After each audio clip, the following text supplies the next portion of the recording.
Drinks. तो जो topic है दिल ही दिल में, ठीक है।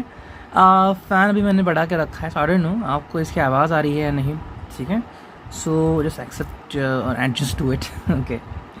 तो दिल ही दिल में ये टॉपिक है आज का, and we are going to do the reading about it. 2 object लिए हैं हमने, पहला है ये oracle, energy oracle, then we got the tarot, ठीक है।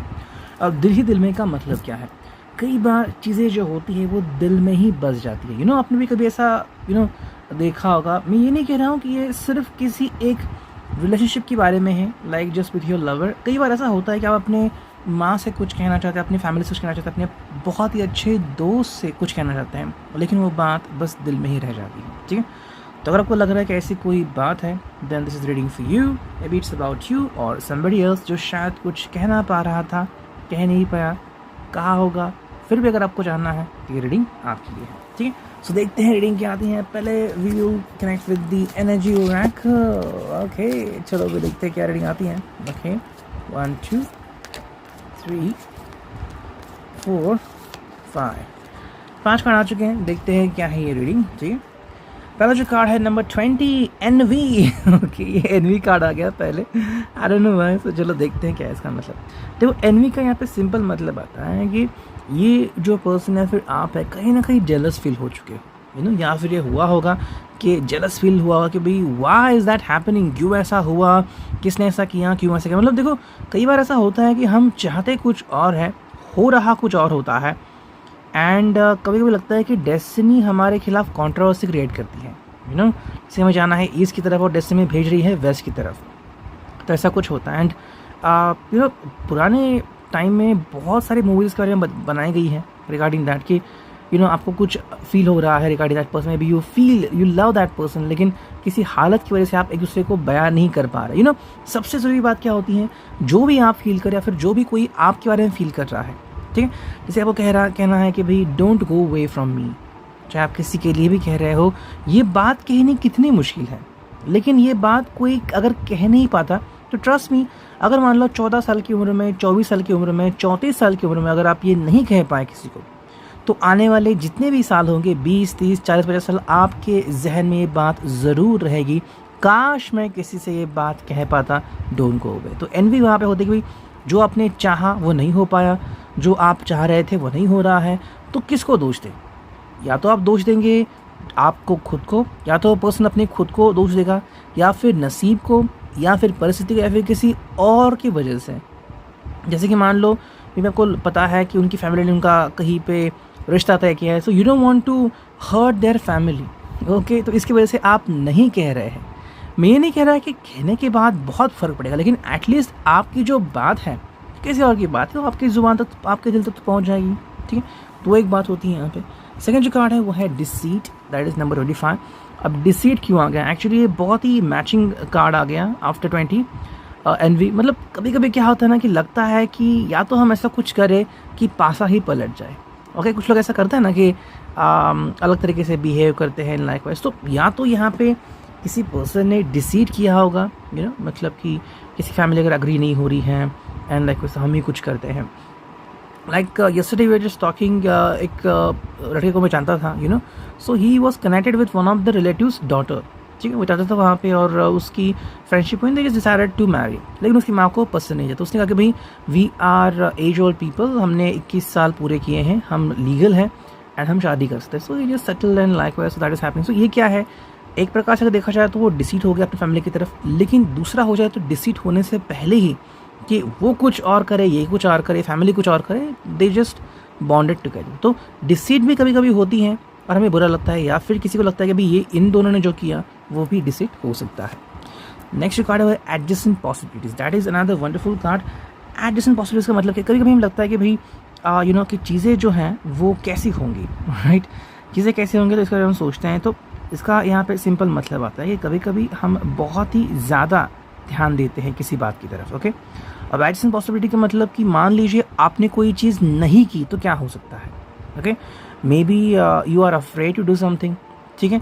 या फिर आपको लग रहा है कि अगर मैंने ये तरीका अपनाया, तो जैसे कि शतरंज में चालें होती हैं कि अगर आपने ये चाल की तो सामने वाला ये चाल करेगा, अगर ये चाल की तो वो हार सकता है, वरना आपको एक और मौका मिल सकता है। तो उस प्रकार से लोग सोचते रहते हैं कि मैं क्या करूं ताकि मुझे एक और मौका मिले। नेक्स्ट कार्ड है वो है patience. So that is another thing. या तो आपने अभी तक या जब भी ये बात हुई होगी पेशेंस रखा है या रखा था, या फिर वो पर्सन पेशेंस रख रहा है। ठीक है, काफ़ी सारे एग्जांपल आपको मिल सकते हैं जहाँ पे कोई पर्सन कहता है कि हाँ मैं पेशेंस रख रहा हूँ, डोंट वरी अबाउट मी। ठीक है, वो काफ़ी अच्छी बात है। लेकिन कभी कभी क्या होता है ना कि हम कहते हैं कि इतना पेशेंस लाते कहाँ से हो। ओके, अगर आप खुद को भी सोचो कि भाई आप मान लो कि अभी गर्मी का मौसम है, तो आप कहीं पे गए, दुकान दिखी आपको, ठीक है, कहते हैं कि चलो जाके लस्सी पीते हैं या फिर कोल्ड ड्रिंक पीते हैं। आप बाकी कुछ नहीं सोचते कि क्या मुझे फिर तकलीफ़ होगी, इतनी कड़ी धूप में मैं लस्सी पी रहा हूँ या फिर कोल्ड ड्रिंक पी रहा हूँ, अगर गलत असर हुआ तो, या फिर मेरी फैमिली ने कभी ऐसा नहीं किया तो ये अलग बात होता है।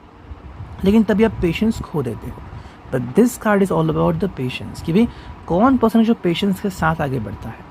Okay, so that is another thing. And जो फिनाले कार्ड है वो मैन होल्डिंग अ हार्ट। सो इस कार्ड से हमें क्या पता चलता है कि भाई somebody is caring a lot, या फिर कोई पर्सन अपने दिल को संभाले हुए है।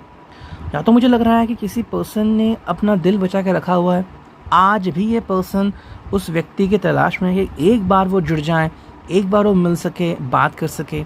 ओके, एंड मतलब मैंने एक फ़िल्म देखी थी, अब वो फिल्म थी इसलिए मैं ज़्यादा कुछ नहीं बोल सकता कि उसकी स्क्रिप्ट कैसी थी, सच्ची थी या फिर क्या थी। बट ऐसा था कि एक युवक था जो किसी से प्यार करता था, लेकिन फिर उस लड़की की शादी कहीं पे और तय हो गई। ठीक है, वो बड़े घराने में चली गई, और ये पर्सन मतलब उसका जो अतीत था वो इतना दिखाया नहीं, लेकिन ऐसा दिखाया गया कि वो अभी बूढ़ा हो गया है एंड वो पगला सा गया है। मतलब सब लोग उसको ऐसे लोग कहते हैं ना पगलेट वगैरह, तो ऐसा वो उसे समझते हैं। लेकिन एक लड़का होता है छोटा सा बच्चा, वो कहता है कि मैं तुम्हारे लिए जाऊँगा उससे मिलने के लिए। तो पता नहीं वो कहाँ से पता निकालता है, जाता है वहाँ पे, उससे मिलता है। वो एक अनाथ आश्रम की ऑफिसर होती है, वहाँ जाके उससे मिलता है कि सोशल वर्क करती है, कि कहते हैं कि भाई somebody you loved is still there। तो फिर वो अपने हस्बैंड से परमिशन मांगते कि हमें जाना है कहीं पे एक सोशल वर्क करने के लिए। तो वहाँ पे जाते हैं और वहाँ पे वो एक बार उसको देखती है। सो जस्ट कैन इमेजिन कि कभी कभी ये ऐसी रिलेशनशिप नहीं है कि जहाँ पे the person want a physical relationship, बस उसे देखना चाहता है। जैसे कि लोग भगवान को देखना चाहते हैं कि एक बार तो कम से कम भगवान देखे और कुछ नहीं, ये ऐसा हो सकता है। एंड देखते हैं अब टैरो में क्या रीडिंग मिलती है, क्या दिल में कुछ बात रखी है या फिर बोल दी है, जस्ट गोइंग थ्रू इट। ठीक है, वाह, चलो 2 3 4 5, ठीक है, 5 कार्ड आ गए और 6 और ये 7। ठीक है, चलो देखते हैं 7 कार्ड से में क्या रीडिंग मिलता है। पहला जो कार्ड है वो है भाई नाइट ऑफ पेंटिकल्स, टॉरस और कैप्रिकॉर्न। बहुत ही खूबसूरत card, if you can take a look at that. ठीक है, क्या इसका मतलब, ये पर्सन भाई रेडी है, इसको लग रहा है कि बहुत ही जल्द कुछ अच्छा होने वाला है। या तो ये किसी का पास्ट हो सकता है जब आप बहुत ही युवा थे या फिर उम्र थे, या फिर आपके दिल में वो ये था कि भाई मुझे तो अपनी बात कन्विंस करनी है, कन्वे करने की बात आगे रखनी है।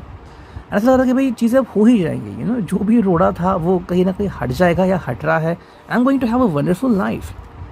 जो कार्ड है 2 of wands, again Aries Leo says, कि एक बहुत ही ब्यूटीफुल अंडरस्टैंडिंग एंड साझेदारी, क्रिकेट में कहते हैं ना साझेदारी, वैसे यहाँ पे देखने को मिल रही है कि दोनों जो लोग हैं कपल वो काफ़ी इंटरेस्टेड है इन ईच अदर।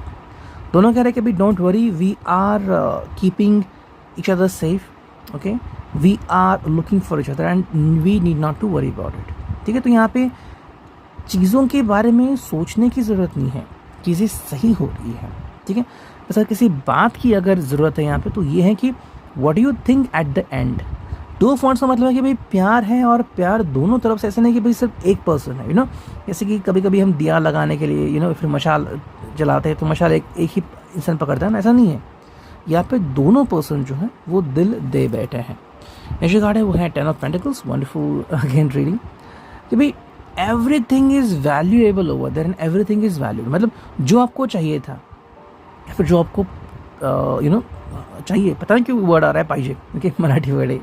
सो मतलब कि भाई you just want what you need, what you have is in right in front of you, okay, you don't need to worry about it.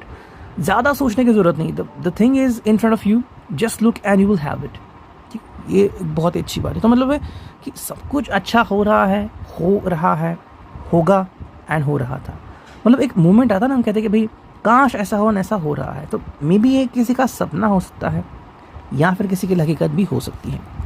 3 of challenges, wonderful thing कि भाई सब कुछ सही हो रहा है। तो या तो किसी ने सच में ये बात दिल से कही है या फिर आपने ये बात दिल तक रखी है एंड सिर्फ अपने दोस्तों से कही कि भी अगर ये बात सच हो जाए तो कितना मज़ा आएगा। कैसे Scorpio Pisces and everybody is enjoying कि भाई चीज़ें बहुत अच्छी हो रही हैं, नेगेटिविटी कहीं पर भी नहीं है। अब देखते हैं जो 3 कार्ड है, 7 of swords, 4 of chalices and the emperor. जैसे मैंने कहा कि ये 3 कार्ड जो है वो रीडिंग का रुख बदल रहे हैं। कैसे? 3 ऑफ चैलिसेस का मतलब है कि भाई कहीं ना कहीं अपने दोस्तों के साथ शेयर किया होगा लेकिन ये सिर्फ सपने जैसा है। द एम्परर यानी कि एरीज क्या बताता है कि किसी के ऊपर बहुत सारी रिस्पॉन्सिबिलिटीज, या आप भी हो सकते हो या फिर किसी के पेरेंट्स हैं या फिर किसी के ऊपर बहुत जिम्मेदारी है, और वो पर्सन जिम्मेदारी के बोझ के आगे झुकता जा रहा है। कभी कभी लगता है ना कि भाई ज़िंदगी कठोर हो जाती, तो ये बिल्कुल वैसा ही है। एंड आपको काफ़ी ऐसे लोग मिलेंगे कि उनकी एज बढ़ गई है लेकिन वो अनमैरिड है। वाई? कुछ ऐसे पल आए थे उनकी ज़िंदगी में जब शायद वो शादी कर सकते थे लेकिन फिर ऐसा कुछ हुआ कि फैमिली को उनकी ज़रूरत थी, फैमिली बिजनेस डूबने लगा एंड फिर उन्हें कैसे संभाला एंड लाइक। तो ये एक बहुत ही उम्दा एग्जाम्पल होता है to set forth before all. प्यार का मतलब ये नहीं होता कि to live everything and be happy, नहीं। आप फिर खुश और समाधान ही नहीं रह सकते। समाधान और खुश ये दोनों अपोजिट वर्ड भी हो सकते हैं, ठीक है, कि बस किसी से मिले तो खुश हो सकते हैं लेकिन क्या समाधान ही हो सकते हैं? ये एक वर्ड है यहाँ पे। जैसे कार्ड है 4 ऑफ चैलिसेस यानी कि कैंसर, स्कॉर्पियो, पाइसेस। क्या इसका मतलब है कि भाई सपने देखना, ख्वाब देखना कि काश एक और टर्न आ जाए और मैं कुछ अलग कर बैठूं।